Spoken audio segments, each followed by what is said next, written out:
कल तक हमने आपको एसेट सॉइल एंड रिक्लेमेशन के अंतर्गत उसके रिक्लेमेशन के बारे में बताया।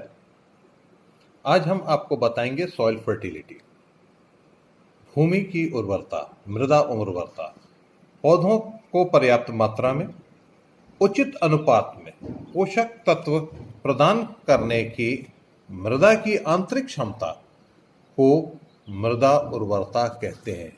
यानी पोषक तत्वों की पर्याप्त मात्रा और उचित अनुपात में मृदा को अगर हम प्रदान करते हैं, पोषक तत्व पर्याप्त मात्रा में और उचित अनुपात में हम जब प्रदान करते हैं, वो मृदा की आंतरिक क्षमता को वो बढ़ाता है और इसी को हम मृदा उर्वरता कहते हैं। और यदि मृदा के अंदर सभी आवश्यक तत्व पर्याप्त मात्रा में उचित अनुपात में उपस्थित हैं तो वो मृदा उर्वरक कहलाएगी। अगर हम इसी को इंग्लिश में कहें तो soil fertility refers to inherent capacity of soil supplies essential elements to plant in adequate amount and in suitable proportion। यह हुआ आपकी सॉइल फर्टिलिटी। और यहीं पर एक आता है, दूसरा एक टर्म आता है सॉइल प्रोडक्टिविटी। सॉइल फर्टिलिटी और सॉइल प्रोडक्टिविटी दोनों में अंतर है। तो सॉइल फर्टिलिटी आपको हमने बता दिया, अब हम आपको बता रहे हैं सॉइल प्रोडक्टिविटी। निश्चित प्रतिबंधीय क्रियाओं के फलस्वरूप, निश्चित प्रतिबंधीय क्रियाओं के फलस्वरूप मृदा की उपज प्रति हेक्टेयर देने की क्षमता को मृदा उत्पादकता कहते हैं। अगर इसी को इंग्लिश में कहें तो response of soil management practices in term of yield per hectare is called soil production. On other word, soil fertility is the potential status of the soil to produce crop, while soil productivity is the resultant of various factors influencing soil management। ठीक है कि अगर हमारी soil management practices के through हम प्रति hectare उपज की मात्रा को हम बढ़ा सकते हैं, प्रति हेक्टेयर उपज की क्षमता को यदि हम बढ़ा सकते हैं तो वो मृदा की उत्पादकता कही जाएगी। और अगर पर्याप्त मात्रा में और उचित अनुपात में पोषक तत्व मृदा के अंदर उपस्थित हैं तो वो सॉइल फर्टिलिटी कही जाएगी। यानी कि सॉइल फर्टिलिटी पोटेंशियल स्टेटस है, उसकी सॉइल की पोटेंशियल कितनी है, उसके अंदर सामर्थ्य कितनी है कि वो अच्छी उपज दे सके, उस सामर्थ्य को हम सॉइल फर्टिलिटी कहेंगे। और जब सॉइल प्रोडक्टिविटी की बात करें तो वो resultant of various influencing factors influencing soil management. Soil management यानी कि कल्चरल प्रैक्टिसेस और दूसरे चीजों को हम सॉइल को किस तरीके से मैनेज करें कि उस सॉइल फर्टिलिटी के थ्रू हम मैक्सिमम प्रोडक्शन ले पाए, तो वो उस सॉइल की सॉइल प्रोडक्टिविटी कही जाएगी। ये एक सिंपल दो टर्म्स हैं, soil fertility and soil productivity. दोनों एक दूसरे से फर्क है लेकिन एक दूसरे से रिलेट करते हैं। ये हमने आपको उसके डेफिनेशन भी दे दी, हमने आपको उसके बारे में बता भी दिया, दोनों में रिलेशन क्या है ये भी बता दिया। ये हो गया सॉइल फर्टिलिटी। अब इनके बारे में थोड़ा सा और ज्यादा जानते हैं।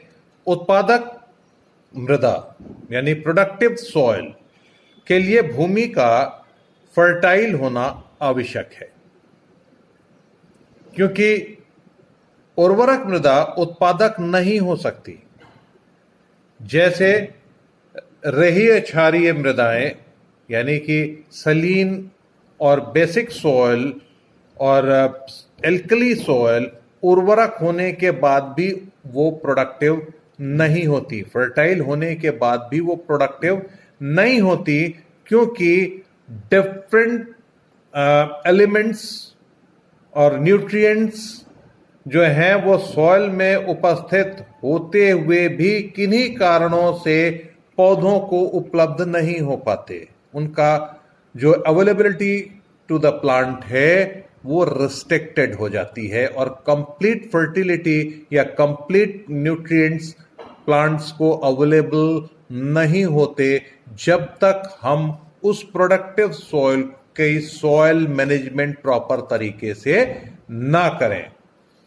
उसी तरीके से हम आगे बढ़ते हैं। मृदा में अवेलेबल एसेंशियल एलिमेंट्स जो होते हैं उनकी मात्रा पौधों को उनकी उपलब्धता मृदा में पोषक तत्वों का संतुलन मृदा उर्वरता के प्रमुख अंग हैं।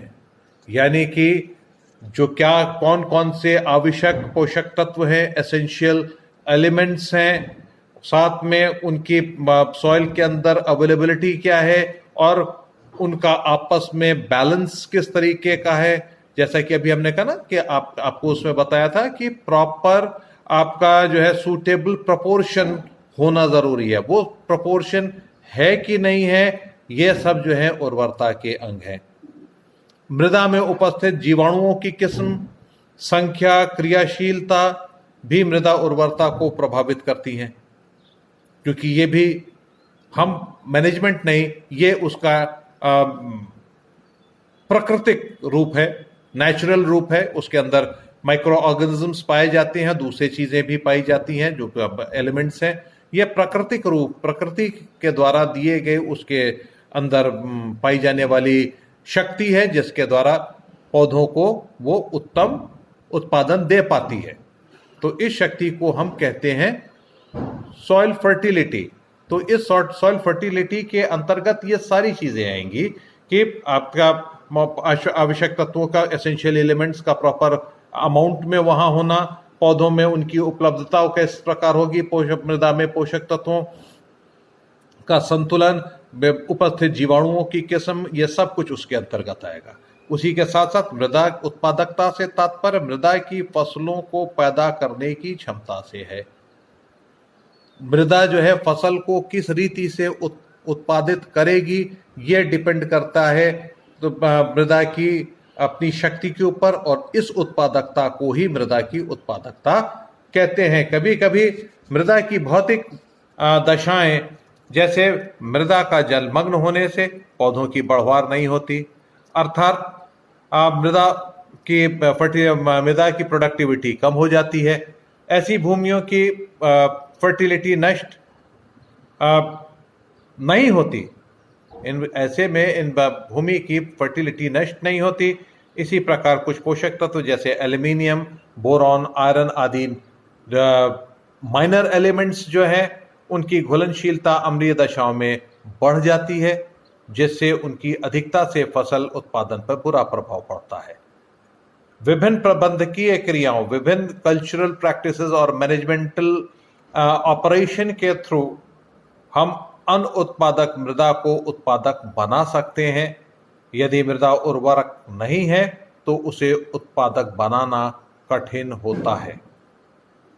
ये एक समस्या है कि जैसे कि अभी हमने आपको एसिड सॉइल और आपको बेसिक सॉइल जैसे सलीन एल्कली सॉइल थी, इनके अंतर्गत हमने आपसे कहा कि इसके अंदर सॉइल में